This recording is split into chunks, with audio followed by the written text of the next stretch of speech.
So both teams have their marching orders, and we'll get going again here in quarter number 3. This fielded a few yards into the end zone. And last year that would have been a net gain of 5 on the return. This year he stopped where he would have been if he had taken a knee, and that's at the 25. The Seahawks offense now, they get ready to head back onto the field. There are 0 points on the scoreboard for either side. It'll be interesting to see what adjustments were made. The defenses have obviously been great. So if you like defense, this is a classic game. This is what you're looking for. But now you're trying to figure out how to gain any type of an advantage on offense. Is it through a big chunk play that they haven't seen before? Or is it just... Oh, this is taken in. It's complete. A pickup there of 36. And that'll be good for a Seattle first down. The last drive he threw the pick, but he's not shy. He's going downfield again there.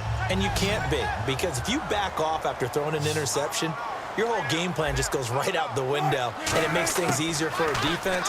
And you and I both know there's a quarterback in this league that's any good that doesn't throw an interception occasionally, and they usually bounce back in a big way. I've seen guys throw 5 and still find a way to win the game in the end. We always talk about having to read defenses and how complicated that is. Well, this was an excellent read.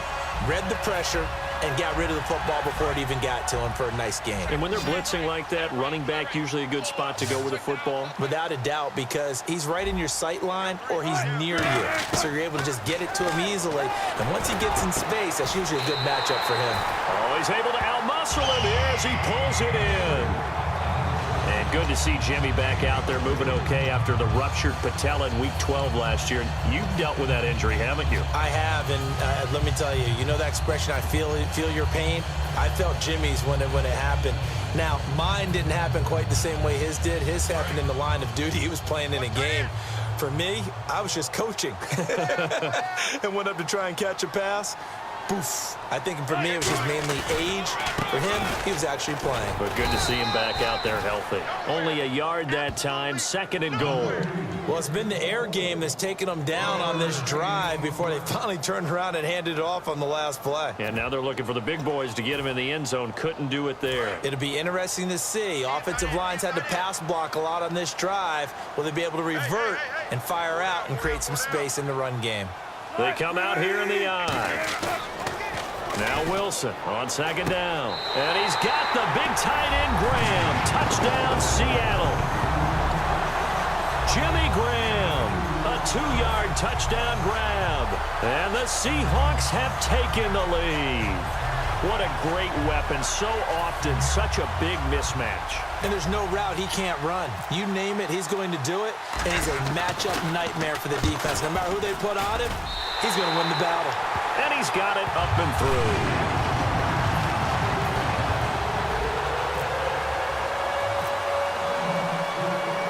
Hauschka now to send this one away following the score.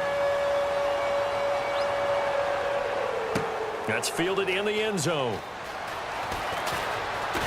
And he'll bring it a few past the 20 to the 23-yard line. So here are the Eagles now as they get set for their first possession of the second half.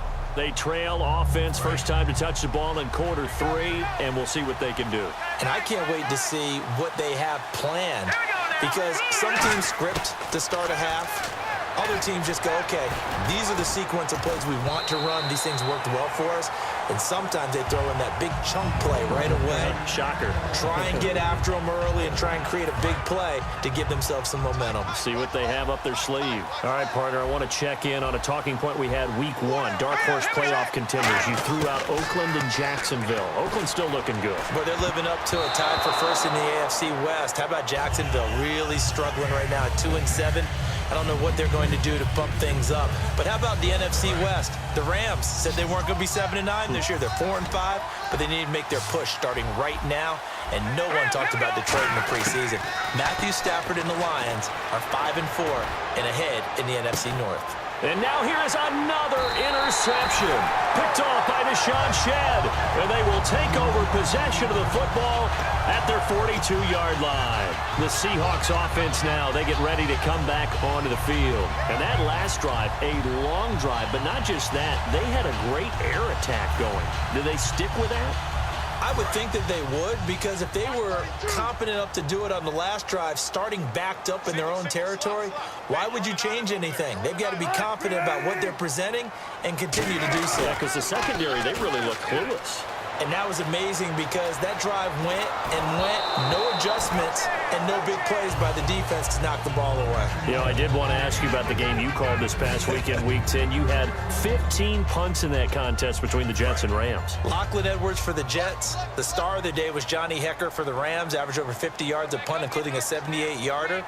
And when you uncork a 78-yard punt, you should dance like their fellow punter, Marquette King of the Oakland Raiders. He dances like no one is watching. Boy, you made it sound like it was... man, it's caught inside the 10. It's a big play there for Seattle. 48 yards. Well, we know he's got the speed there. He needed the speed and the hands. A great catch. And because of that speed, you have to respect it as a defender. So you have to either play off or make sure you're somehow in contact with him, and he's able to do exactly what you said. Use the speed to his advantage and go up and get the football. That's a big-time play right there. On the ground, it's Michael. And he will maneuver his way down to about the 7. It's a gain of a couple, and it'll be second and goal. Defensively, pretty good start there with their backs against the wall. That's a win for the stop troops right there. And if I'm them, I get a little bolder now. They won the first battle. Keep coming after them. Put the pressure on them. Now Wilson. Toward the center of the field, but it's incomplete. Tyler Lockett was the target there. And that takes us from second to third down.